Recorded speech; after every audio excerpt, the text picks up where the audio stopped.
This is Pastor French bidding you welcome to another segment of Daily Bread.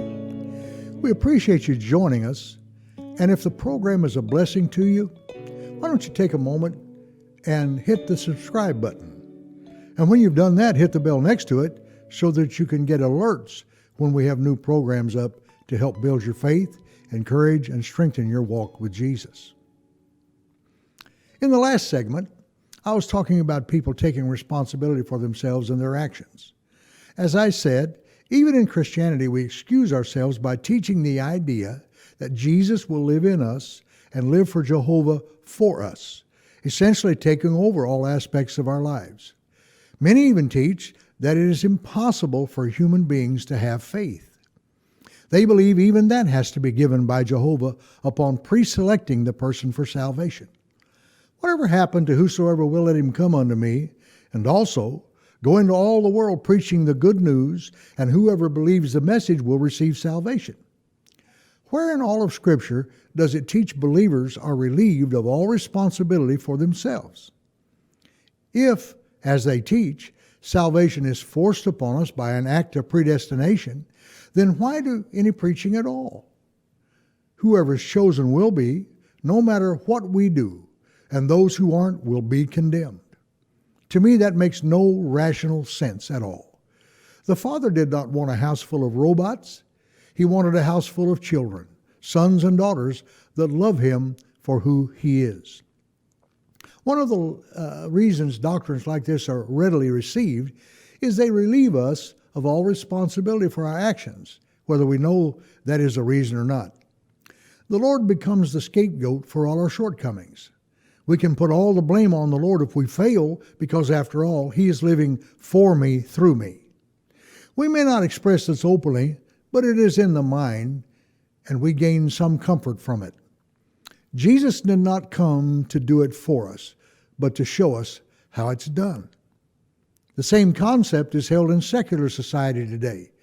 We want to blame our failures on everything and everyone but ourselves. We want to blame our parents, children, wife, husband, society, friends, and so forth for all our ills. God forbid we would take the responsibility for our own lives. In counseling over the past 50 years in ministry, it never ceases to amaze me at the excuses people give for their behavior. Somehow their predicament is not of their own doing, when in truth it usually is. What is really enlightening is the people who accept the responsibility and start to work to change the circumstances usually do. Those who don't continue on in the same circumstances. The biggest mistake made by society in general is if we want to blame Jehovah for everything bad that happens in the world. After all, how could it be our fault? I'm always hearing someone say, how could God allow that to happen? On the other hand, we hardly ever give Him praise for anything good that happens, as we take all the credit for that. The Japanese have a unique way of dealing with problems that arise in the workplace. That is, don't fix the blame, fix the problem. Too often we want to fix the blame on everything and everyone, ignoring the problem. However, in truth, the problem is the only thing that really needs our attention. The only way I can fix me is to take a good look inward. That is exactly what the Word of the Lord does. It makes us look at ourselves, and that is exactly why we have an aversion to hearing it. It's easy to lay blame and use it for a reason to excuse ourselves of responsibility for our life, but we really have no valid excuse. There are far too many examples of those who, regardless of circumstances in life, have succeeded. We can sit around and blame our life on everything we can think of, or we can look at ourselves and then look to Jesus as the example to follow. Paul, in his letter to the Hebrews, gives an admonition to help us deal with ourselves.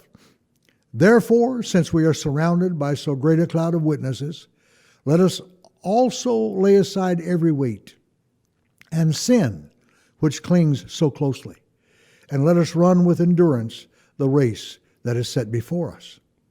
Notice, these are things we have to do if we are going to be successful in running the race of life. Remember, don't fix the blame, fix the problem, which is usually found in us, our attitude or mindset. If we do what we need to do, then Jesus will help us, and we will cross the finish line a winner. Something to think about.